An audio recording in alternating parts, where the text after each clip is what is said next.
आज तो heavy demand वाले लोग आए भाई।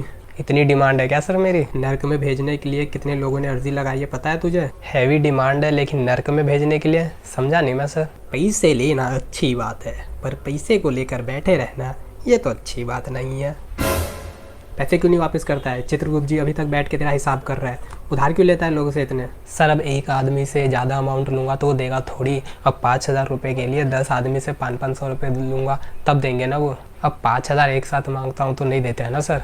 सर मैं उनके पैसे लौटा देता लेकिन उसके लिए कम से कम 200-300 साल तो चाहिए। आपने मुझे यहाँ बुला लिया, अब कैसे लौटाऊँगा मैं उनके पैसे? इसका मतलब तो उनके पैसे कभी वापस नहीं करता। चित्रगुप्त डालो इसको अंदर और इसके लिए तेल नहीं पानी गर्म करो, इसको तो मैं उबालूंगा। आज तो है। एक शरीर है दो मनुष्य लगता मेरे भीतर रहते हैं, विनाश काले विपरीत बुद्धि सब कुंडली देख के कहते हैं। एक तो है सीधा बड़ा और दूसरा बहुत ही पापी है, मेरी हरकतों से बस पता चले कब कौन सा मुझ पर हावी है। मैं जानू ना कुछ भी अब तो ये कलेश जो मुझ पर आया है ये उपज है मेरे दिमाग की या किसी भूत प्रेत का साया है, कोई ऊर्जा है। एक I heard if you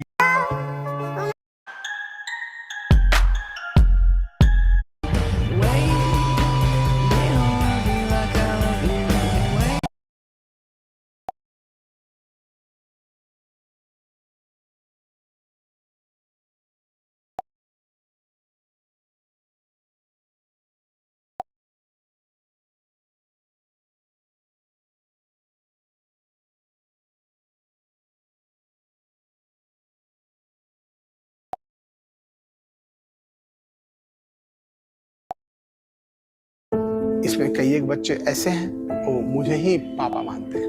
पापा पापा पापा।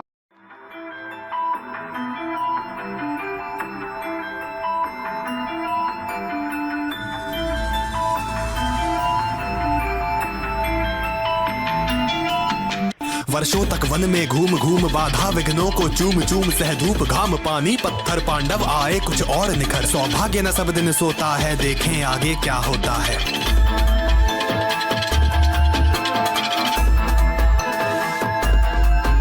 मैत्री की राह बताने को सबको सुमार्ग पर लाने को, दुर्योधन को समझाने को, भीषण विध्वंस बचाने को, भगवान हस्तिनापुर आए पांडव का संदेशा लाए।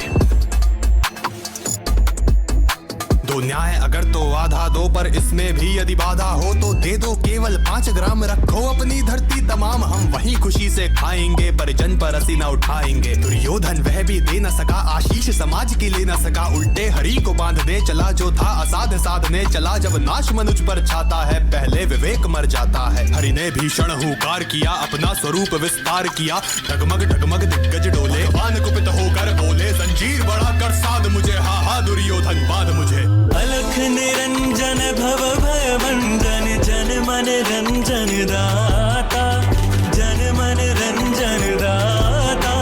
संकट मिटे हैं क्षण में उसके जो नर तुमको ध्याता, जो नर तुमको ध्याता। श्रीमन नारायण नारायण हरे हरे, भजमन नारायण नारायण हरे हरे। यह देख गगन मुझ में लय है, यह देख पवन मुझ में लय है, मुझ में विलीन झंकार सकल मुझ में लय है संकार सकल। अमृत फूलता है मुझ में संहार झूलता है मुझ में। उद्याचल मेरा दीप्त भाल भूमंडल वक्ष स्थल विशाल भुज परिधि मंद को घेरे हैं। मैं नाक मेरु पग मेरे हैं, दिव्य जो ग्रह नक्षत्र निकर सब है मेरे मुख के अंदर। जग हो तो दृश्य कांड देख मुझ में सारा ब्रह्मांड देख। चर अचर जीव जक्षर अक्षर निश्वर मनुष्य सुर जाति अमर शत्र। अरे खुद को ईश्वर कहते हो तो जल्दी अपना नाम बताओ। खुद को ईश्वर कहते हो तो जल्दी अपना नाम बताओ। इतना सुनते ही माधव का धीरज पूरा डोल गया, 3 लोक का स्वामी फिर बेहद गुस्से में बोल गया। अरे कान खोलकर सुनो पार्थ, मैं ही त्रेता का राम हूँ। कान खोलकर सुनो पार्थ, मैं ही त्रेता का राम हूँ। कृष्ण मुझे सब कहते हैं, मैं द्वापर का घनश्याम हूँ। रूप कभी नारी का रखकर मैं ही केस बदलता हूँ। धर्म बचाने की खातिर मैं अनगिन वेश बदलता हूँ। विष्णु जी का दशम रूप में परशुराम मत वाला हूँ। नाग कालिया के फन पे मैं मर्दन करने वाला हूँ। बाकासुर और महिषासुर को मैंने जिंदा गाड़ दिया। बाकासुर और महिषासुर को मैंने जिंदा गाड़ दिया।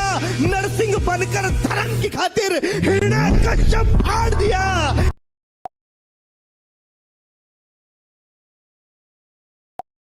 अरे खुद को एक शरीर है दो मनुष्य लगता मेरे भीतर रहते हैं विनाश काले विपरीत बुद्धि सब कुंडली देख के कहते हैं एक तो है सीधा बड़ा और दूसरा बहुत ही पापी है मेरी हरकतों से बस पता चले कब कौन सा मुझ पर हावी है मैं जानू ना कुछ भी अब तो ये कलेश जो मुझ पर आया है ये उपज है मेरे दिमाग की या किसी भूत प्रेत का साया है एक Hey, how come you keep posting?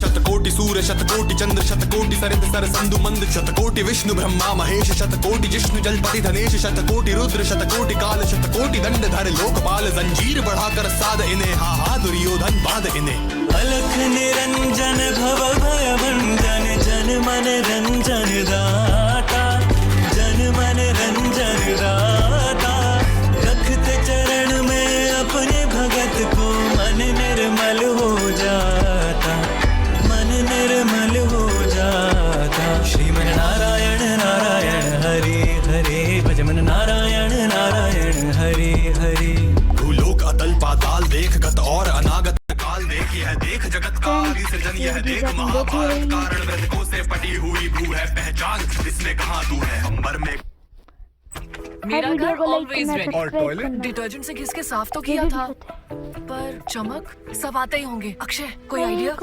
Best ever idea detergent से 10 गुना बेटर सफाई सिर्फ 5 मिनट में और घंटों में का विद्या तेरा घर तो वाव नया खुशबू वाला बेस्ट है वहाँ पे अब ये नहीं ट्राई किया तो क्या किया अभी ऐड नहीं आया तो क्या हुआ और इसको मैंने स्किप नहीं किया Krishna What is called you here? ऐसा विकट गानों में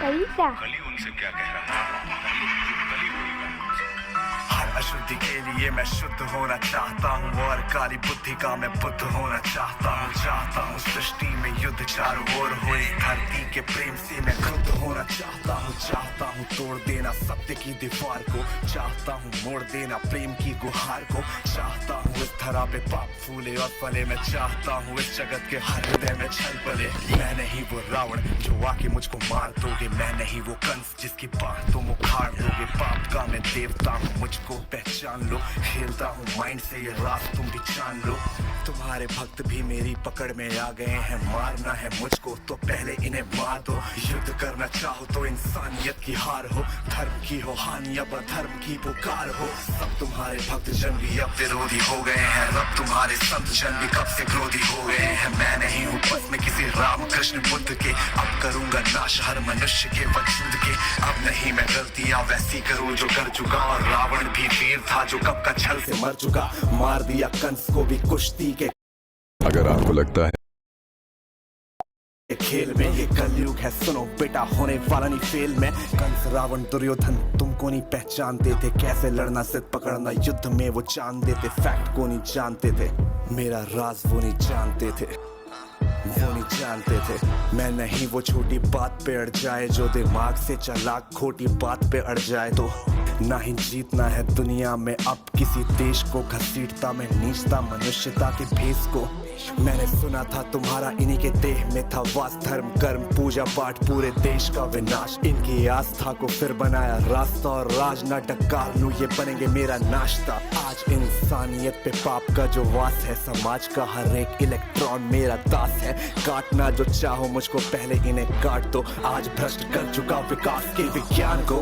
बचो अपने भक्तों से अब संभालो जान को हो सके तो तुम बचा लो आज अपने मान को अब नहीं मैं रूप धर के सत्संवर के घूमता हूँ अब नहीं मैं छल कपट को सर पे रख के घूमता हूँ अब नहीं है निंदनीय चोरी और हत्या हुए अभिनंदनीय झूठ वाले तथ्य मैं ही हूँ कलयुग काल का मैं बाप हूँ उबर न पाए कोई भी विनाश का मैं श्राप हूँ विनाश का मैं श्राप हूँ कहा जाता ना हमसे कि हर ईश्वर हमारे अंदर है अब समय आ गया तू मुझे जान ले हाँ माना तू है छल कपट इस जहां में हर वक्त कर रहा तू नाश सबका रो रहा मैं सर पकड़ जितनी भी दरिंदगी इन आंखों से थी देखी 100 गुना है बढ़ चुकी ये बात मानू मैं भी सत्य को तू काटता धार पैनी कैंची मानता खुद को बड़ा ये गलती है समय की हाँ मैं चुप हूँ पर आंखें हैं खुली गिनता पाप तेरे नजरे मेरी तुझ पे ही गड़ी संभल जा आज तू, माफ तुझको है किया, सुख बांटा हर घड़ी और दुख तेरा पिया,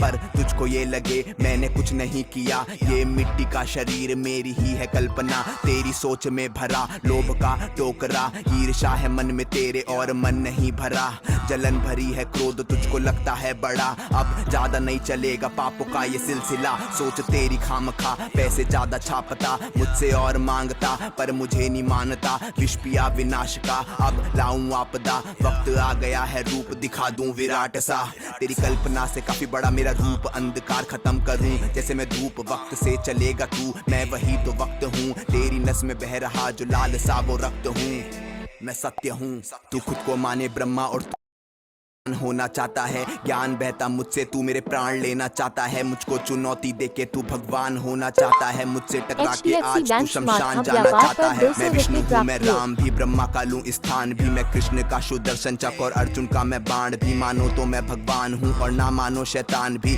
मैं ही भरता जान सब में ले लेता हूँ प्राण भी, मैं महादेव शंकर भी हूँ और मैं ही हूँ हनुमान भी, बेचैनी का कारण मैं और मुझ में मिले आराम भी, मैं रात को शीतल चांद बनूं और धूप हूँ सुबह शाम की, कलयुग देख तू रूप मेरा अब देख मुझे पहचान, अभी ये धरती घूमे बल से, मेरे आंखों में सूरज जब चमके, रहता भीतर सबके मन के पीछे नहीं पैसे और धन के, मैं रहता कण कण में परछाई जैसे दर्पण में, हर जीव जंतु की धड़कन में और मृत्यु की तड़पन भी, मैं रावण को मारा मैंने कंस के खींचे बाह, हिरण्यकश्यप फाड़ा मैंने रूप लेके महान, तुझको दिया जा एक मौका बात ले मेरी मान, वरना रूप मेरा विराट देख के छोड़ जाएगा प्राण।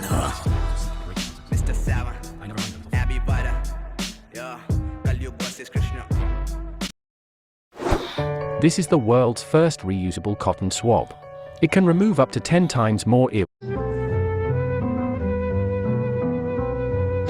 भगवान सभा को छोड़ चले करके रणगर्जन घोर चले, सामने कर्ण सकुचाया सा आ मिला चकित फरमाया सा, हरि बड़े प्रेम से कर धर कर ले चढ़े उसे अपने रथ पर, रथ चला परस्पर बात चली, दमशम की टेढ़ी खात चली, शीतल हो हरि ने कहा हाय अब शेष नहीं कोई उपाय हो विवश, हमें धनु धरना है क्षत्रिय समूह को मरना है, मैंने कितना कुछ कहा नहीं विश्वव्यंग कहाँ तक सहा नहीं, पर दुर्योधन मत वाला है कुछ नहीं समझने वाला है, चाहिए उसे बस रण केवल, सारी धरती की मरण केवल, हे वीर तुम ही बोलो अकाम क्या वस्तु बड़ी थी 5 ग्राम, वह भी कौरव को भारी है, मत गई मूड की मारी है, अब दुर्योधन को बोधूं कैसे, इस रण को अवरोधूं कैसे, सोचो क्या दृश्य विकट होगा रण में जब काल प्रकट होगा, बाहर शोणित की तप्त धार भीतर विधवाओं की पुकार, निर्षण विषण बिल्लाएंगे बच्चे अनाथ चिल्लाएंगे, चिंता है मैं क्या और करूं, शांति को छिपा किस ओट धरूं, सब राह बंद मेरे जाने, हाँ एक बात यदि तू माने तो शांति नहीं चल सकती है, सम्राज्ञी अभी टल सकती है परंतु वो कैसे, सुन बात तुझे धन्य है दुर्योधन, तू एकमात्र उसका जीवन तेरे बल की है आस, उसे तुझसे जाएगा विश्वास, उसे तू संग न उसका छोड़ेगा, वह क्यों रण से मुख मोड़ेगा, क्या अघटनी घटना कराल तू प्रथा खुशी का प्रथम लाल बनसूत अनादर सहता है, कौरव के दल में रहता है शरचाप उठाए, 8 प्रहर पांडव से लड़ने को तत्पर, आखिर कब तक हाँ माँ का स्नेह पाया न कभी, सामने सत्य आया न कभी, किस्मत के फेरे में पड़कर पा प्रेम बसा, दुश्मन के घर निज बंधु मानता है पर को कहता है शत्रु सहोदर को, पर कौन दोष इसमें तेरा अब कहाँ मान इतना मेरा, चल होकर संग अभी मेरे हैं जहाँ 5 भ्राता तेरे, बिछुड़े भाई मिल जाएंगे सब मिलकर मोद मनाएंगे, कुंती का तू ही तने ज्येष्ठ बल बुद्धिशील में परम श्रेष्ठ, मस्तक पर मुकुट धरेंगे हम, तेरा अभिषेक करेंगे हम, आरती समोद उतारेंगे सब मिलकर पांव पखारेंगे, पत्राण भीम पहनाएगा धर्मादिप चवर डुलाएगा, पहरे पर पार्थ प्रवर होंगे देव नकुल अनुचर होंगे, भोजन उत्तरा बनाएगी पांचाली पान खिलाएगी, आहा क्या दृश्य सुभग होगा, आनंद चमत्कृत होगा, सब लोग तुझे पहचानेंगे असली स्वरूप में जानेंगे, खोई मणि को जब पाएगी कुंती ना फूली समाएगी, रण अनायास रुक जाएगा गुरु राज्य स्वयं झुक जाएगा, संसार बड़े सुख में होगा कोई न कहीं दुख में होगा, सब गीत खुशी के गाएंगे तेरा सौभाग्य मनाएंगे, गुरु राज्य समर्पण करता हूँ।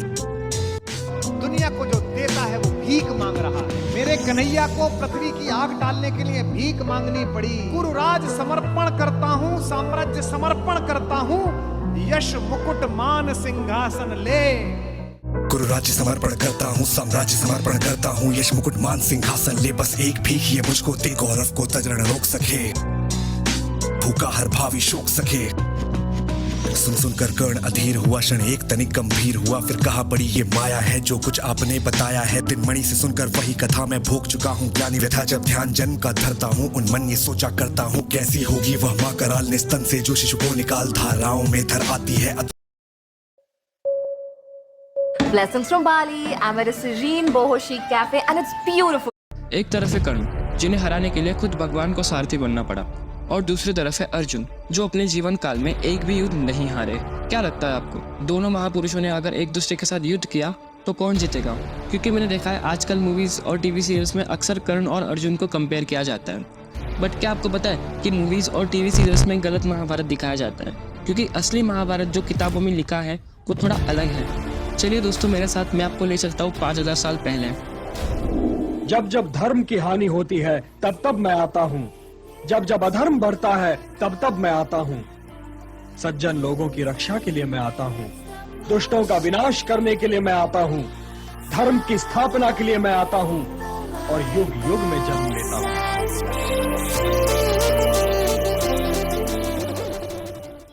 यदा यदा हि धर्मस्य ग्लानिर्भवति भारत।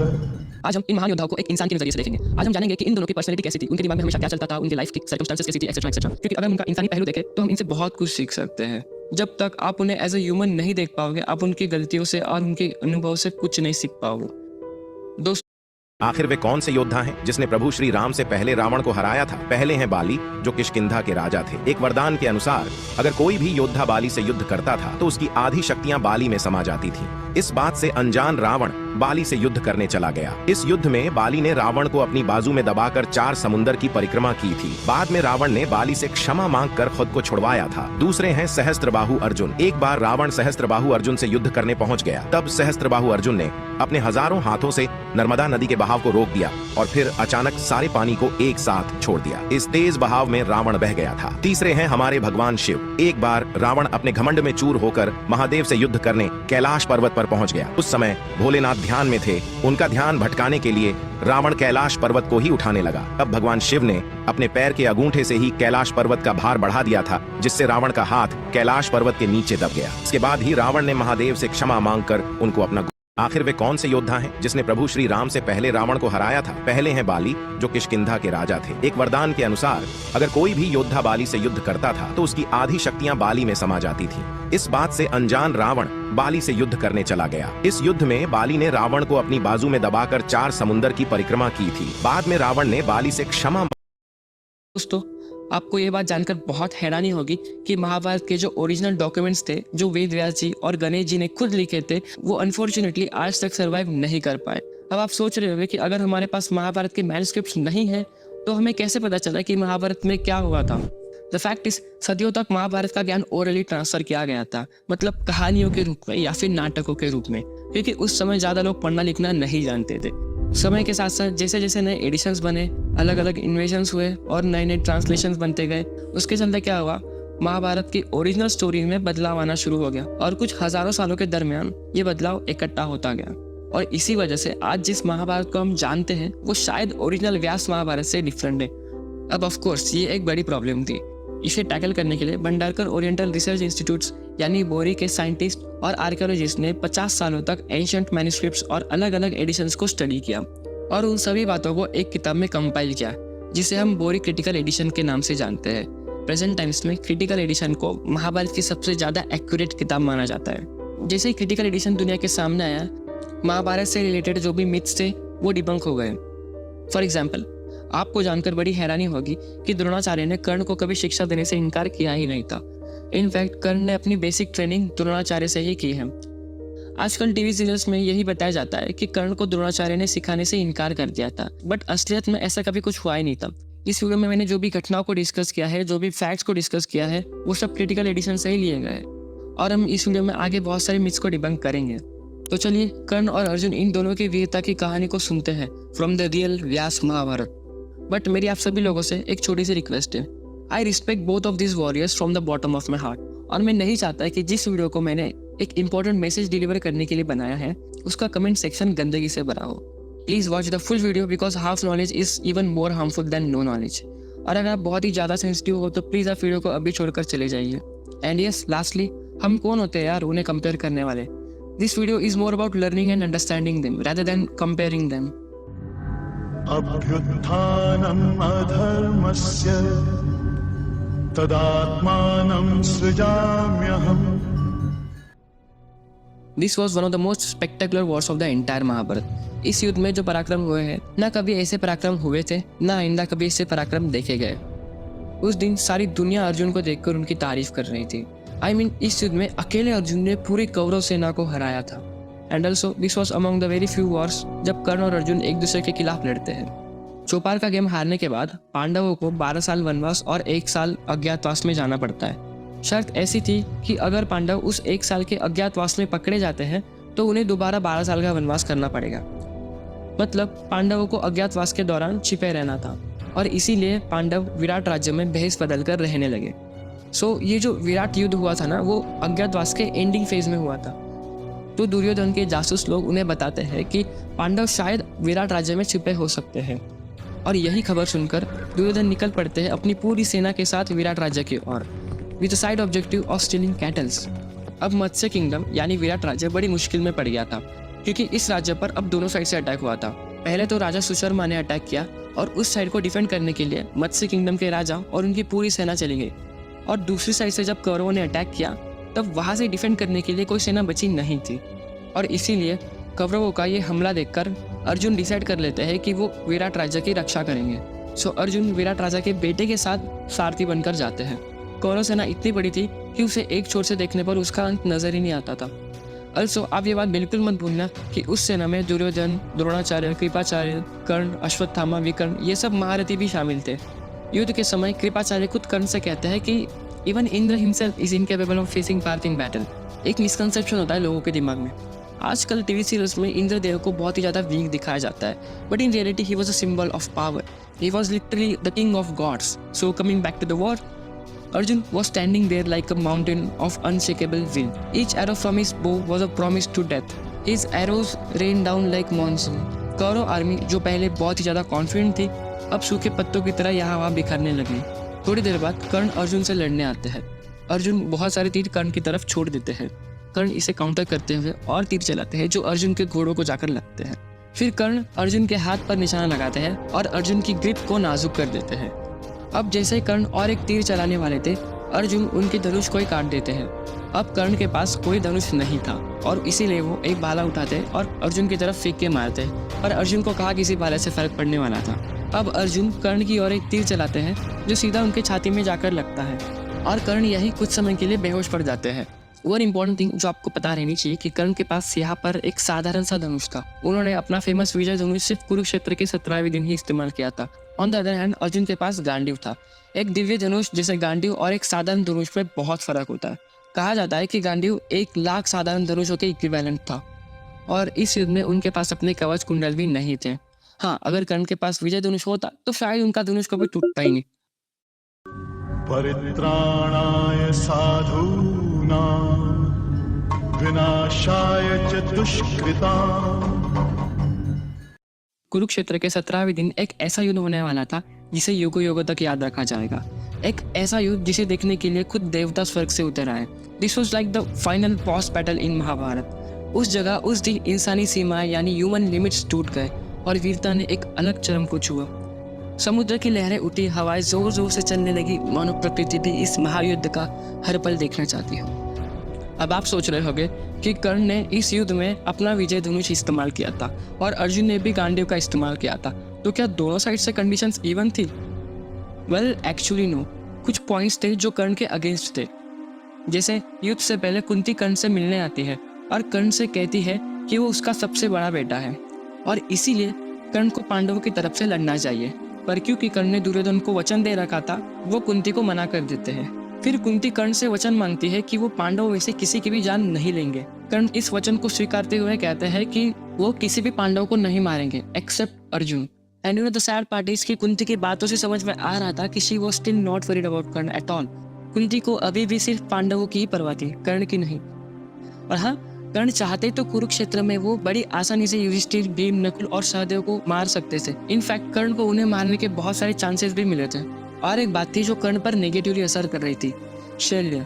जी हाँ, आपने सही सुना दोस्तों। सोचो, कर्ण के सारथी को मैं बुरा क्यों बोल रहा हूँ? जहाँ अर्जुन के पास श्री कृष्ण जैसे सारथी थे जो उन्हें हमेशा मोटिवेट करते रहते थे, वहीं ऑन द अदर हैंड कर्ण के जो सारथी थे राजा शल्य, वो बात बात पर कर्ण की इंसल्ट और उनको डिमोटिवेट करते रहते थे।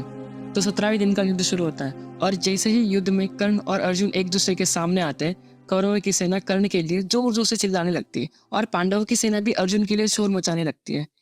पहले तो वो एक दूसरे के ऊपर साधारण से तीर चलाते हैं, पर जब उन दोनों को पता चला कि इन साधारण बाणों से कोई फायदा नहीं होने वाला तो वो दिव्यास्त्र का इस्तेमाल करने लगे। अर्जुन जो भी तीर चलाते कर्ण उसको हवा में ही नष्ट कर देते थे। कर्ण के पास अर्जुन के नियरली हर एक अस्त्र का जवाब था।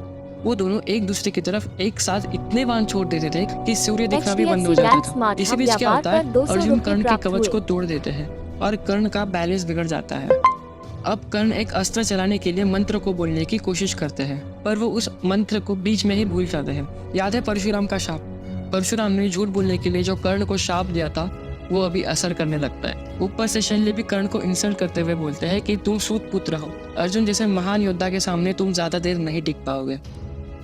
ये सब देखकर कर्ण मन ही मन में दुखी हो जाते हैं और वो भगवान से कहते हैं कि हे देवता, आप कहते हैं कि धर्म हमेशा सबकी रक्षा करता है। मैंने हमेशा धर्म का पालन किया, पर आज यही धर्म मुझे नीचे खींच रहा है। मुझे नहीं लगता कि धर्म कभी हमारी रक्षा करता है। इतना सब कुछ होने के बाद भी बड़ी साहस के साथ कर्ण अपना विजय धनुष उठाते हैं और थोड़ी देर बाद ही कर्ण के रथ का पहिया जमीन में फंस जाता है, क्योंकि उन्हें एक ब्राह्मण से शाप मिला था। जब वो गलती से प्रैक्टिस करते वक्त उस ब्राह्मण की गाय को तीर मार देते हैं, तब वो ब्राह्मण गुस्से में आकर कर्ण को शाप देते हैं कि उनके रथ का पहिया युद्ध भूमि में जमीन में फंस जाएगा। इसीलिए कर्ण खुद रथ से उतरते हैं और अर्जुन से कहते हैं, हे कौन्तेय, थोड़ी देर प्रतीक्षा करो, मेरा रथ का पहिया धरती में फंस चुका है, कृपया अपनी धर्म का पालन करो। ये बात सुनकर श्री कृष्ण कहते हैं, हे राधे पुत्र, आज तुम्हें धर्म की याद आ रही है? तुम्हें तब धर्म की याद नहीं आई जब भारी सभा में द्रौपदी का वस्त्रहरण हो रहा था? क्या तुम्हें तब धर्म की याद नहीं आई जब तुम सबने मिलकर बेचारे अभिमन्यु का छल कपट से वध किया था? क्या तुम्हें तब धर्म की याद नहीं आई जब दुर्योधन और शकुनी ने मिलकर युधिष्ठिर को चौपार के खेल में फंसाया था? ये सब सुनने के बाद कर्ण का सर शर्म से झुक जाता है। अब वो फिर से रथ पर चढ़कर अर्जुन की तरफ एक पावरफुल अस्त्र को छोड़ देते हैं। वो अस्त्र अर्जुन को जाके लगता है और अर्जुन के हाथ से गांडीव छूट जाता है। क्योंकि कर्ण को थोड़ा सा समय मिल गया था, वो तुरंत नीचे उतरकर रथ का फंसा पहिया निकालने लगे थे। श्री कृष्ण अर्जुन से कहते हैं, इससे पहले कर्ण रथ पर फिर से चढ़ जाए तुम उसका वध कर दो। अर्जुन अंजलिक अस्त्र को निकालकर कर्ण के सिर पर निशाना साधकर उसे छोड़ देते हैं और कर्ण वही अपने प्राणों को गंवा बैठते हैं। युद्ध भूमि जो एक बार गर्जनों से गूंज रही थी, अब वहां पे एक अजीब सा सन्नाटा छा गया। धर्म संस्थापनार्थाय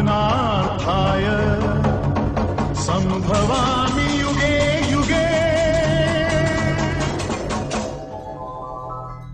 जब बाद में सभी लोगों को पता चलता है कि कर्ण पांडवों के भाई थे, तब सभी लोग कर्ण को सिंपैथी देने लगे। कर्ण, जिन्हें समाज ने उनके जन्म के आधार पर बहुत नीचा दिखाया, जिन्होंने अपने पूरे जीवन काल में समाज के अपमानों को झेला, आज वही समाज उनके सामने सिर झुकाए खड़ा था।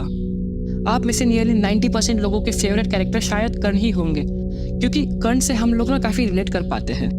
Arjun was like that ideal person जो हर जंग में जीतते थे। रियल लाइफ में ऐसा पॉसिबल नहीं होता। रियल लाइफ में आप हर एक युद्ध नहीं जीत सकते। असल जिंदगी